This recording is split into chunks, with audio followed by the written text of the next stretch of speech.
네, 어제 오후 강원도 정선에서 무궁화 열차가 오르막을 오르다 갑자기 멈추는 사고가 났었습니다. 견인하러 갔던 열차까지 부딪히면서 20여 명이 부상을 당하고 승객들이 6시간 동안 열차에 갇히는 불편을 겪었습니다. 네, 사회부 김경수 기자와 함께 다시 한번 이 문제 짚어보겠습니다. 안녕하세요. 안녕하세요. 네, 먼저 사건 경위부터 한번 살펴봐야 될 것 같은데요. 언제 어떻게 사고 발생한 겁니까? 네, 사고 시각은 어제 6시쯤이었습니다. 정확히 말씀드리면 6시 2분경이었는데요. 강원도 정선에 있는 아우라지 역을 출발해서 청량리역으로 가던 상행선 무궁화호 1644호 열차가 갑자기 멈춰 섰습니다. 출발 후 한 30분 정도 지났을 때인데요. 5시 반에 출발한 열차가 6시쯤에 갑자기 멈춰 섰습니다. 멈춰선 지점은 이 정선군 정선읍 신월터널 입구 부근인데요. 민둥산역에서 한 5km 정도 떨어진 지점입니다. 이 사고 열차는 신월터널 입구 쪽에서 오르막 구간을 오르다가 갑자기 멈춰 섰습니다. 네, 오르막에서 멈춰섰다면 승객들이 상당히 불안했을 것 같은데 왜 멈춰선 겁니까? 네, 정확한 이 1차 사고 원인, 그러니까 오르막을 오르다가 갑자기 멈춘 원인은 현재 조사 중입니다. 하지만 이 코레일 측에 따르면은 이 구간이 강원도 산간 지역에서도 이 경사가 상당히 급한 지역이라고 설명을 하는데요. 게다가 이날 비가 좀 왔었고 빗길에 날씨가 추워서 약간의 결빙, 그러니까 얼음이 있었을 수 있다 이렇게 추정을 하고 있고 이런 상황에서 쇠로된 바퀴가 헛돌면서 공회전되면서 열차가 멈춰선 것으로 추정을 하고 있습니다. 네, 김 기자, 그 KTX도 그렇고 무궁화호 일반 열차들도 그렇고 잊을만 하면은 열차 사고 계속 불거지는 것 같은데, 근데 문제는 또 이제 사고 열차 견인하러 갔던 열차랑 또 부딪혔다면서 2차 사고지 않습니까? 어떻게 된 경우인가요?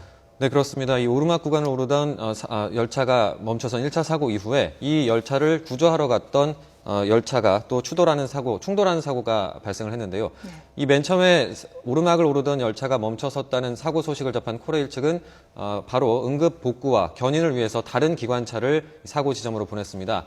이 멈춰선 열차 기관차 앞부분에 기관차를 하나 더 연결을 해서 멈춰선 열차를 끌고 가려고 했던 것인데요.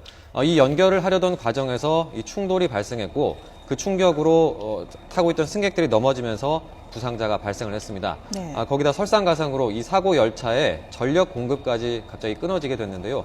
이 6량짜리 열차인데 앞쪽에 작은 불 하나를 제외하고 나머지 객실에는 전부 불이 나가서 정전이 됐습니다. 네, 정전이 된 상태에서 부딪혔으니까 많은 부상자가 발생을 했는데 몇 명이나 다쳤습니까? 네, 어제 그 사고 열차에는 166명 정도가 타고 있었습니다. 이 사고 당시 이미 시각이 좀 늦었는데다가 이곳이 외진 곳이었기 때문에 사고가 났을 때 상당히 불도 없었고 어둠까지 겹치면서 사람들이 상당히 불안했을 것으로 추측이 되는데요. 160여 명 중에서 약 20여 명, 28명이 이 사고 당시 사고 충격으로 부상을 입었습니다. 넘어지거나 출입문에 부딪혀서 상처를 입고 통증을 입은 사람들이 있었는데요. 네, 이런 사람들이 이 중에서 28명 중에서 14명은 병원으로 옮겨지기까지 했습니다. 그리고 이 사고 열차에 탔던 사람들 160여 명 중에는 이 주말을 맞아서 어제 토요일 주말을 맞아서 정선 5일장을 찾은 관광객들이 많았던 것으로 알려졌는데 상당히 잊지 못할 그런 악몽 같은 기억을 겪었을 것으로 추측이 됩니다. 네. 그 김 기자가 얘기한 것처럼 이제 그 열차 승객 입장에서는 어떻게 보면은 기분 좋게 주말에 관광하러 왔다가 기차를 타고 가는데 그렇죠. 지금 요새 좀 해가 빨리 지지 않습니까? 어두컴컴한 그 날씨 속에서 산중 한복판에서 지금 어떻게 갇혀 있었던 건데 이제 이런 문제가 발생했을 경우에 최대한 빨리 그 사고를 이제 수습을 해야 되는 건데 그 사고 수습 기간 자체가 좀 길었다면서요?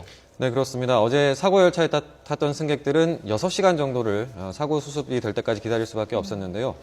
밤 10시쯤에 이 사고 복구를 위해서, 그러니까 2차 사고, 기관차와 기존의 열차가 충돌한 사고를 다시 수습하기 위해서 추가로 또 열차가 투입이 됐습니다.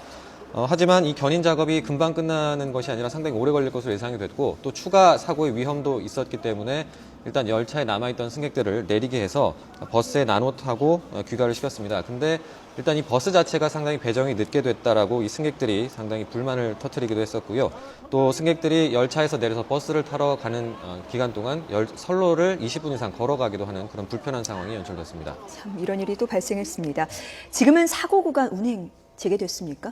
네, 지금은 이제 열차 운행이 재개가 됐습니다. 오늘 새벽 1시 40분쯤에 이 코레일 측이 이제 견인 작업을 마치고 사고 현장에서 열차 이동을 완료시켰는데요. 현재 사고 열차는 근처에 있는 근처에 있는 인근에 있는 민둥산역으로 옮겨져서 정확한 점검 그리고 정확한 사고 원인을 조사하고 있는 중입니다. 네, 지금까지 사회부 김경수 기자와 함께 사고 현황 살펴봤습니다. 고맙습니다.